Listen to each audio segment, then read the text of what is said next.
The life and times of former President Jimmy Carter will be honored as 6 days of funeral observances start today in his native Georgia.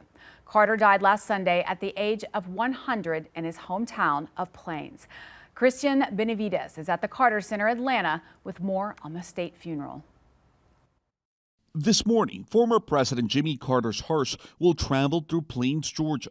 Carter spent more than 80 years of his life in the small town with a population of less than 1,000. I've gotten to know and spend decades with my heroes. Not many of us get to do that, and fewer of us get to feel like they love them and admire them more after knowing them well for that many years.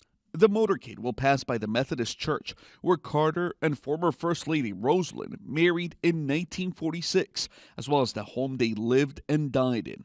The procession will make a stop at Carter's family farm, now part of the Jimmy Carter National Historical Museum.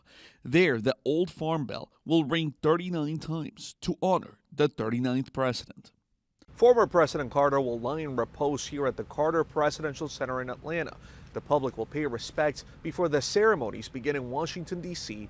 on Tuesday. We've seen that outpouring of support from all over the world and from all over the country. And he believed, I think, in his heart that he had a real personal relationship with the American people. Carter will lie in state in the Capitol Rotunda ahead of the Thursday morning funeral at the Washington National Cathedral. President Joe Biden is scheduled to deliver a eulogy, and President-elect Donald Trump is expected to attend. Back in Plains, Jan Williams called Carter a friend for nearly 50 years. He has touched my life in so many ways. They worship together on Sundays at Maranatha Baptist Church, where a private funeral service will be held.